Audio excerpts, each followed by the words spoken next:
7 अक्टूबर 2023 में ही Israel Gaza war का आगाज हो गया था। This is the 5th war of Israel Gaza conflict since 2008। पिछले 1.5 साल से चल रहा इस गाजा इजराइल युद्ध में 46,000 से भी ज्यादा लोग मारे गए। लेकिन finally after weeks of intense discussion and negotiation mediated थे Egypt, Qatar and USA, Israel Gaza war का एक 3 फेज सीजफायर इंप्लीमेंट किया गया था लास्ट संडे को, यानी 19th ऑफ जनवरी मॉर्निंग 10:30 के बाद। पहले देख लेते हैं कि ये समझौता आखिर है क्या। फर्स्ट फेज में एक 6 वीक का सीजफायर होगा जिसमें इजराइल धीरे धीरे अपना मिलिट्री गाजा के सेंट्रल एरिया में से वापस लेगा। जो फिलिस्तीनी नॉर्थ गाजा से साउथ की ओर भाग कर आए थे, इस वार के दौरान उन्हें वापस अपने घर लौटाया जाएगा। अगर वहाँ पे कुछ भी बचा है तो। इसके बाद हमास द्वारा बंधक बनाए गए में से टोटल 33 इजरायली सिटीजन, जिसमें women, children and men above 50 years of age शामिल है, उन्हें भी रिलीज किया जाएगा।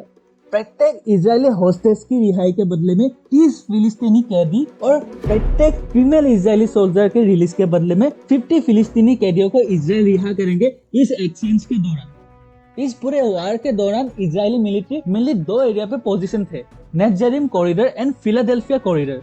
इस एक्सचेंज के बाद इजरायली मिलिट्री नेत्जारिम कॉरिडोर से बाहर निकलेंगे, लेकिन फिलाडेल्फिया कॉरिडोर जो यहाँ पे है, यहाँ पे अपना मिलिट्री पोजीशन बनाए रखेंगे। फर्स्ट फेज में हर दिन लगभग 600 ट्रक गाजा में एंटर होगा because of various humanitarian add. First phase के दौरान ही 16th डे पे सीजफायर का सेकेंड फेज के लिए निगोशिएशन और बातचीत भी शुरू हो जाएगी। इसका ऑब्जेक्टिव एक परमानेंट सीजफायर होगा जिसमें सभी होस्टेजेस की रिहाई और इजरायली मिलिट्री का गाजा से पूरी तरह से वापसी शामिल होगा। लेकिन फर्स्ट वीक के बाद दोनों के बीच एक परमानेंट समझौता होना, उसमें अभी डाउट है। एक डेडलॉक सिचुएशन बना हुआ है क्योंकि हमास का कहना है कि जब तक इजरायली मिलिट्री पूरी तरह से गाजा से निकल नहीं जाते तब तक सभी होस्टेजेस को रिहा नहीं किया जाएगा। वही इजराइल का मानना यह है कि अगर उनके मिलिट्री गाजा से पूरी तरह से हट जाते हैं तो हमास कुछ ही टाइम में फिर से ताकतवर होकर खड़ा हो जाएगा, और वो भी पहले से ज्यादा ताकतवर होगा। इजरायली प्राइम मिनिस्टर नेतन्याहू का मानना है कि जब तक हमास की राजनीतिक और मिलिट्री ताकत पूरी तरह से एलिमिनेट नहीं कर देते इजराइल गाजा से नहीं हटेगा। इसीलिए एक परमानेंट सीजफायर यहाँ से होना अभी भी डाउट में है।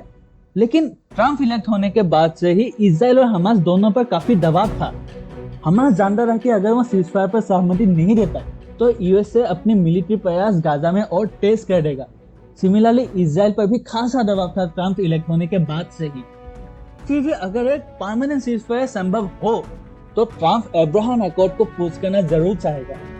अब्राहम अकॉर्ड यूएसए का एक कोशिश थी जिसके जरिए मिडिल ईस्ट में इजराइल के साथ बाकी देशों से संबंधों को सामान्य बनाना था, लीगल और फॉर्मल रिलेशन एस्टेब्लिश करना था इजराइल की बाकी अरब कंट्रीज के साथ। इनिशियली अब्राहम अकॉर्ड काफी सफल भी हुई थी। यूएई और बहरीन ने इजराइल के साथ रिलेशन एस्टेब्लिश किया भी था, सऊदी के साथ भी बातचीत चल रहा था। लेकिन तभी हमास ने इजराइल पर हमला किया और पूरे मिडिल ईस्ट का इक्वेशन कम्प्लीटली बदल गया। लेकिन हमास ने ठीक उसी टाइम पे इजराइल पर हमला क्यों किया, इसका भी एक कारण है। जियोपॉलिटिक्स में टाइम का एक बहुत ही ज्यादा इंपॉर्टेंस है। कोई भी इवेंट चाहे वो कितनी भी छोटी या बड़ी क्यों ना हो, बिना योजना के नहीं होती। इजराइल हमास वार का भी एक कारण था जो था आईएमएफ कॉरिडोर, यानी India middle east Europe economic corridor, जो भारत और यूरोप को मिडिल ईस्ट के जरिए जोड़ने का एक प्रस्ताव था। मुंबई से शुरू होकर यूएई और सऊदी होते हुए इजराइल के हाइफा पोर्ट को कनेक्ट करता है। उसके बाद इजराइल के हाइफा पोर्ट से ग्रीस होते हुए यूरोप तक पहुंचना था। लेकिन इस रास्ते ने 2 प्रमुख रीजनल पावर टर्की और ईरान को साइडलाइन कर दिया था। फिलहाल टर्की एशिया और यूरोप के बीच का लिंक माना जाता है। ईरान भी इंटरनेशनल नॉर्थ साउथ कॉरिडोर का हिस्सा है जो भारत और रशिया को जोड़ता है ईरान के जरिए। अगर इजराइल के संबंध बाकी अरब कंट्रीज के साथ, खासकर सऊदी अरब के साथ अच्छे हो जाते और आईएमएफ बन जाता तो टर्की और ईरान का जियोपॉलिटिकल इंपॉर्टेंस काफी कम हो जाता।